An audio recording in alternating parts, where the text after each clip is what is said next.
Shalom, apa kabarnya saudara? Berjumpa kembali dengan saya dalam program Rasakan Sentuhan Hati Bapa. Sudah lama kita tidak berjumpa dan sudah lama saya tidak menayangkan kembali pengajaran-pengajaran. Dan hari ini Tuhan memberikan kepada saya satu pesan yang sangat penting. Dan saat Tuhan menaruh satu pesan itu kepada saya rindu membagikan kepada setiap rekan-rekan, teman-teman, dan saudara seiman semuanya yang setia menyaksikan RSHB. Nah, saudara, hari ini kita mau belajar bersama-sama dalam kehidupan kerohanian, dalam kehidupan kekristenan, saudara. Kita berpikir bahwa semuanya berjalan dengan baik selama kita masih beragamakan Kristen. Semua kelihatannya fine-fine saja, oke-oke saja selama kita masih mengikuti ibadah, baik online maupun offline, saudara ya. Kita banyak sekali berpikir, anak-anak Tuhan, orang-orang Kristen berpikir seperti itu.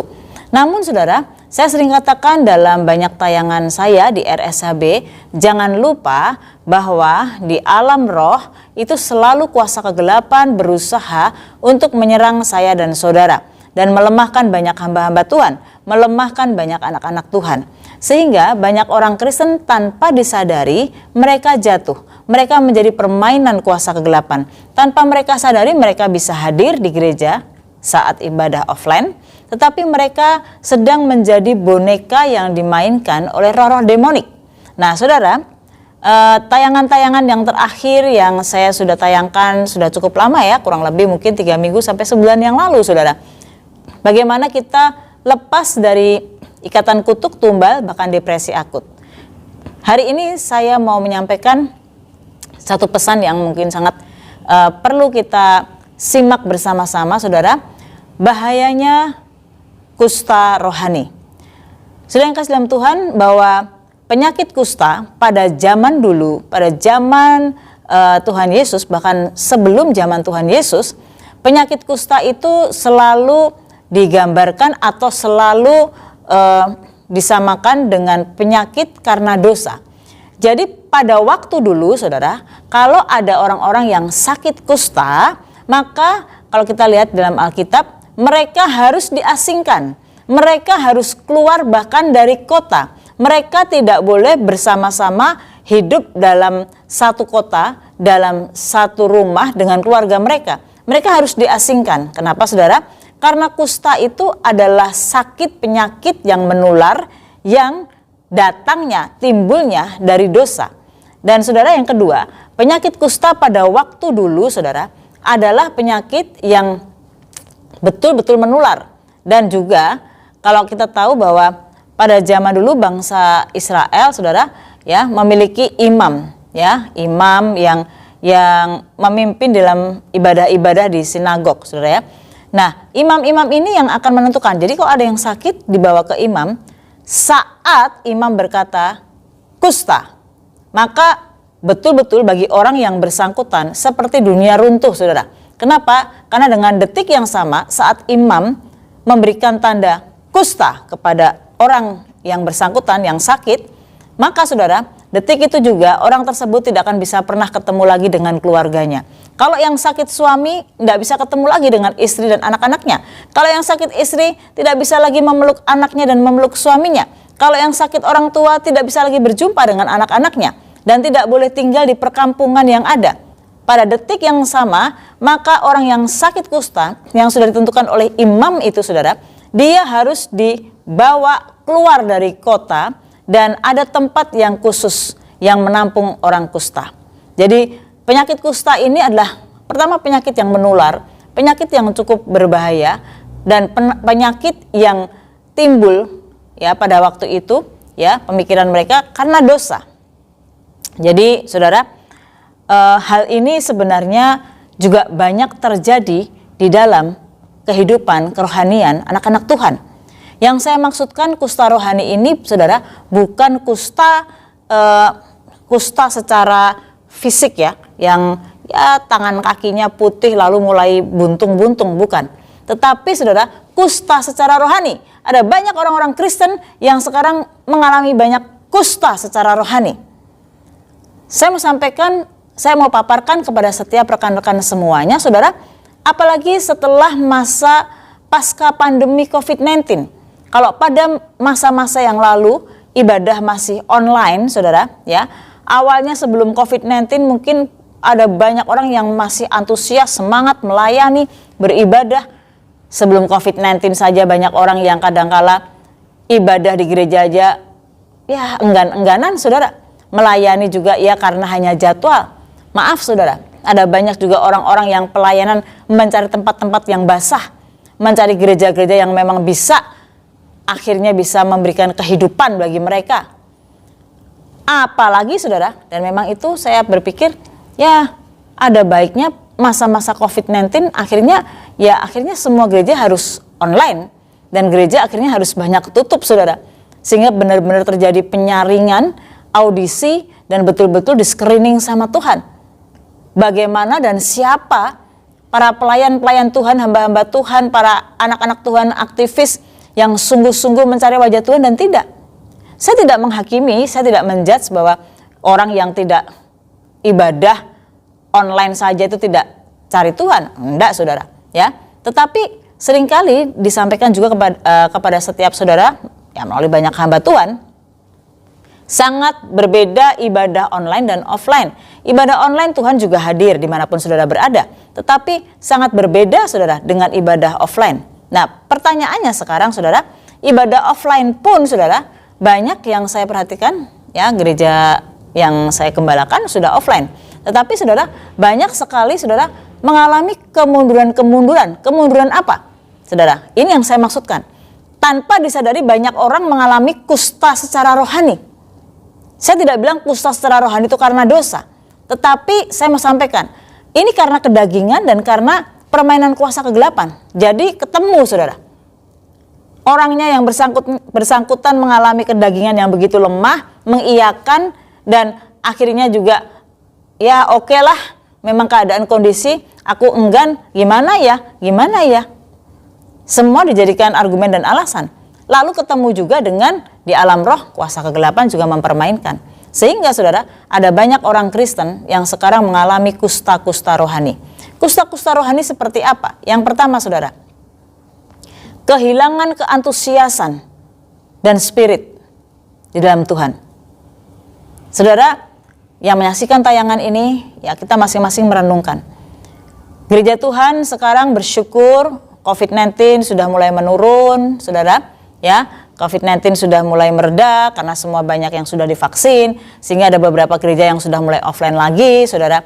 Tetapi saya pribadi mulai melihat dan Tuhan memberikan satu sinyal, saudara, bahwa ada banyak orang Kristen yang mengalami kusta rohani, sehingga, saudara, mereka kehilangan keantusiasan dan spirit yang betul-betul telah membakar mereka sudah mulai pudar begitu, ya.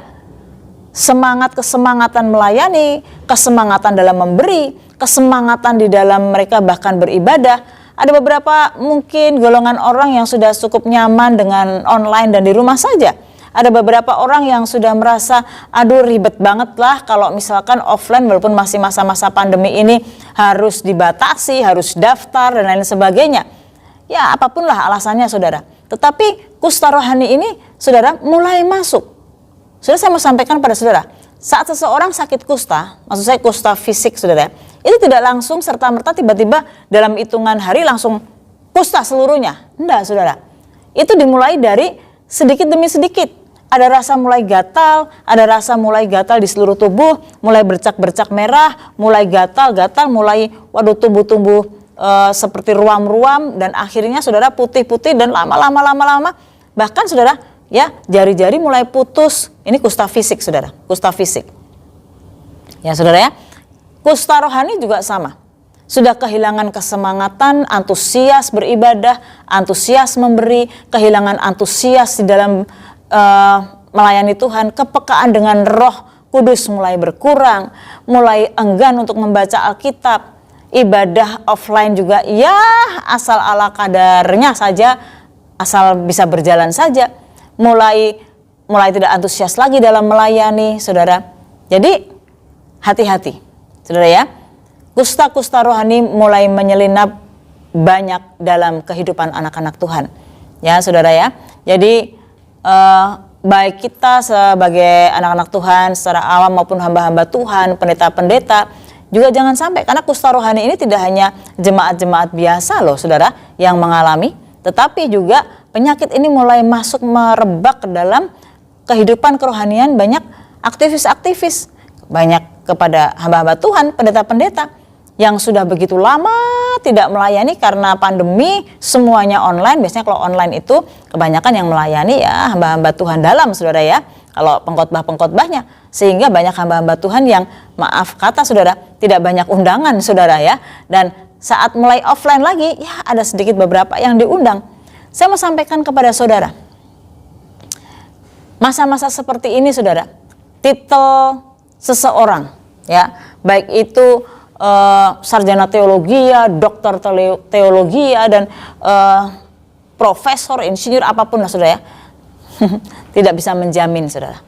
Jadi saya mau sampaikan begini, ada banyak saudara kusta-kusta rohani ini dialami oleh banyak orang Kristen, dari yang awam sampai kepada hamba Tuhan ya. Seringkali jadi akhirnya waduh, masa-masa paceklik waktu kemarin sedang kita alami, dan ini puji Tuhan sudah mulai terlewatkan. Saya mau menyampaikan, kalau kita kembali diberikan kepercayaan melayani, karena sudah mulai offline, ada banyak gereja sudah mulai offline saudara, lalu mulai kembali menggeliat jadwal-jadwal pelayanan kita, hamba-hamba Tuhan mulai diundang kembali, mulai menggeliat jadwal-jadwal kita mulai agak sedikit padat. Mari belajar saudara, jangan sampai penyakit kusta rohani juga merasuk dan mulai terhisap dalam kehidupan kita sebagai hamba-hamba Tuhan dalam pelayanan. Amin, hamba Tuhan. Amin, rekan-rekan, saudara seiman ya, dan anak-anak Tuhan, dengar baik-baik. Jangan sampai engkau kehilangan keantusiasan, semangat, spirit dalam melayani. Selagi waktu masih ada, dan sebentar lagi Tuhan mau datang. Kalau kita masih dikasih kesempatan untuk masih hidup, bernafas, mari kita ambil kesempatan untuk melayani Tuhan. Jangan nanti seperti zamannya Nuh, air bah datang baru teriak-teriak saudara, minta pelayanan dan lain sebagainya, telat saudara ya. Yang kedua ya, ciri kusta rohani saudara itu adalah mulai tanpa disadari ya, kehilangan antusias tadi, spirit ya, mulai saudara malas dan hitung-hitungan di dalam pelayanan. Hati-hati saudara ya, ada banyak hamba-hamba Tuhan, pendeta-pendeta, ada banyak anak-anak Tuhan ya yang sudah mulai malas saudara. Bahaya ini saudara. Waktunya terlalu banyak dipakai untuk hal-hal yang lain. Bukannya nggak boleh, ya memang kita harus bekerja, memang kita harus melakukan aktivitas kita. Saya tidak suruh saudara harus di gereja terus. Kita harus melakukan aktivitas kita, bekerja. Kita juga belajar. Ya walaupun mungkin ada beberapa sekolah yang masih online saudara ya. Kita melakukan kegiatan lain, yes saudara. Sebab di situ pun kita bisa melayani Tuhan, di situ pun kita bisa berdampak dan menjadi berkat. Ya, tapi sudah mulai malas dan hitung-hitungan. Kalau dikasih pelayanan, kenapa aku lagi? Bahkan saya lihat ada banyak yang dikasih pelayanan, aduh nggak bisa, soalnya seperti ini, aku nggak bisa. Saudara, Rasul Paulus pernah mengatakan, saudara ya, kalau kita tahu bahwa seolah-olah, artinya seolah-olah itu saudara, kita atur, kita ini tuan atas waktu kita. Kita dulu berdoa minta pekerjaan sama Tuhan, nangis-nangis, bernasar, Tuhan kalau aku dapat pekerjaan di masa pandemi COVID-19 yang susah ini, Tuhan aku berjanji aku akan setia melayani Tuhan dan lain sebagainya. Aduh saudara, kalau saya bisa berkata, ya seandainya mungkin malaikat bisa berkata, ngomong kosong. Kenapa saudara? Waktu kita benar-benar membutuhkan, waduh Tuhan aku berdoa, aku pengen bekerja Tuhan, di masa susah aku pengen bekerja, aku berjanji A, aku berjanji B, Tuhan aku mau melayani. Setelah bekerja saudara, nah akhirnya setelah bekerja, betul sih ya, karena memang pekerjaan kita juga pahami saudara, tetapi mari kita ingat saudara, jangan akhirnya hal-hal rohani kita kesampingkan. Jangan sampai kita akhirnya malah meninggalkan Tuhan dengan pekerjaan. Saya pernah katakan dalam tayangan-tayangan yang lalu, sudah cukup lama, Tuhan tidak akan pernah memberi sesuatu kepada Anda, dan di mana sesuatu itu akan membuat Anda jauh dari Tuhan. Tidak akan pernah. Kalau saudara minta pekerjaan dan pekerjaan itu membuat saudara jauh dari Tuhan, saya mau sampaikan, Mari kita bertanya, apakah Tuhan memberikan pekerjaan itu untuk membuat saudara akhirnya tidak dekat dengan Tuhan? Ini pertanyaannya bukan melayani secara tanda kutip di gereja saja loh. Yang nyata-nyata di gereja saja sudah diberikan jadwal pelayanan, kadang-kadang, aduh nggak bisa, maaf ya, aduh nggak bisa, sudah dikasih jadwal pelayanan, nggak bisa, saudara. Nah, saya mau sampaikan, itu yang bekerja. Ada banyak orang yang ya seperti itu. Saya mau tanya saudara, padahal ya saudara ya, firman Tuhan juga berkata, kalau aku beri kepercayaan dan kau tidak mau melakukannya, aku bisa memakai orang lain. Dan siapa yang dikasih upah? Ya orang lain yang melakukannya. Ada banyak orang Kristen yang hanya mau berkat, yang hanya mau semuanya sukses. Kalau susah teriak-teriak sama Tuhan, kalau misalkan apa-apa minta tolong teriak sama Tuhan, kalau Tuhan lamban menolong sedikit menyalahkan Tuhan, ya. Namun kalau dikasih kesempatan melayani, melakukan tugas tanggung jawab untuk Tuhan, bekerja untuk Tuhan, enggak mau, tapi maunya upahnya. Nah, saudara, ini kalau bahasa saya, saudara, kalau di Jawa itu namanya belkedes, saudara, ya. Itu omong kosong, saudara ya. Kita yang tahu, saudara, di dalam dunia kita bekerja saja, kalau kita punya sebuah perusahaan, saya punya usaha, saya akan memberikan upah. Misalkan saya punya 2 karyawan, yang satu malas, yang satu rajin, mungkin saya nggak usah banyak ngomong. Saya kasih tugas A, B, C. Yang ini nggak dilakukan, atau dilakukan tapi nunda-nunda. Yang ini dengan segera, kreatif lagi. Orang bodoh pun akan tahu, kira-kira yang cepat dipercaya, cepat naik pangkat yang mana, saudara? Jadi, saya mau sampaikan, ingat baik-baik, jangan sampai kau kena kusta rohani. Apa? Malas. Ini malas ini mencakup banyak, saudara. Malas dalam hal rohani, malas baca Alkitab, malas pelayanan, tapi maunya nuntut diberkati. Malas juga dalam pekerjaan, nggak mau bekerja. Jadi saudara perlu belajar ya saudara ya, antara bekerja dengan waktu-waktu melayani Tuhan. Kalau saudara mungkin dengar saya, saudara akan bingung. Tadi katanya minta pekerjaan, akhirnya meninggalkan pelayanan. Saya mau sampaikan pada saudara, ya, dalam pekerjaan sekuler pun kita tidak boleh malas. Saat memang engkau diberikan jam-jam untuk bekerja, ya lakukan itu dengan semaksimal mungkin, karena di sana engkau bisa melayani Tuhan. Kan tidak pernah ada toh pelayanan pada hari Senin, pada hari Selasa, Rabu, Kamis, Jumat. Tidak ada, saudara. Saya tahu sekarang kantor-kantor lebih banyak, bahkan kalau Sabtu saja libur atau Sabtu setengah hari. Tidak ada yang kerja di hari Minggu, kecuali kalau kerjanya memang dia bagian-bagian marketing yang ada di mall, yang pameran. Tapi tetap saudara, apakah tidak bisa beribadah? Tetap bisa beribadah. Tidak pernah ada saudara yang jaga sales atau apapun juga, SPG saudara, hari Minggu itu dari pagi terbitnya matahari sampai terbenam. Tidak ada saudara. Pasti bisa diatur kalau memang mau tetap beribadah. Itu semuanya bergantung dari hati. Hati-hati. Kelihatannya sepele, tapi penyakit kusta rohani ini sangat berbahaya. Saya mau bacakan saudara satu ayat, Yohanes 14 ayat yang ke-12. Yohanes 14 ayat yang ke-12. Aku berkata kepadamu, sesungguhnya barang siapa percaya kepadaku, ia akan melakukan juga pekerjaan-pekerjaan yang aku lakukan. Bahkan pekerjaan-pekerjaan yang lebih besar daripada itu, sebab aku pergi kepada Bapa. Tuhan Yesus berkata dalam Yohanes 14 ayat yang ke-12, sesungguhnya barang siapa percaya kepadaku. Bukankah saudara percaya kepada Tuhan Yesus Kristus? Hai para hamba Tuhan, pendeta, aktivis, pelayan, semua saudara yang ada di gereja, percaya Tuhan Yesus kan? Tuhan Yesus berkata, ia akan melakukan juga pekerjaan-pekerjaan yang aku lakukan. So, bagaimana kita bisa melakukan pekerjaan-pekerjaan yang Tuhan Yesus lakukan? Kalau kita kena kusta rohani, sudah kehilangan tadi satu, keantusiasan spirit, pengurapan dari Roh Kudus, boro-boro diurapi saudara. Karena sudah kehilangan keantusiasan. Gak pernah ada keintiman hubungan pribadi dengan Tuhan. Bagaimana Roh Kudus mau saudara dengar, peka mendengarkan suara Roh Kudus. Yang kedua, kusta rohani apa saudara? Malas dan mulai hitung-hitungan. Nanti dulu, kalau aku melayani ini ada untung gak buat aku? Mari kita minta hikmat sama Tuhan, minta hikmat sama Tuhan, biar Roh Kudus tuntun kita, para pemimpin-pemimpin gereja. Tuhan Yesus yang tolong kita, beri hikmat kepada kita, untuk kita tahu akan hal ini. Mari belajar rendahkan hati, dan berawas-awaslah, jangan sampai kita kena kusta rohani. Terima kasih untuk perhatian saudara. Hari ini cukup panjang, tetapi biar hari ini memberkati saudara. Sampai berjumpa lagi, Tuhan Yesus memberkati.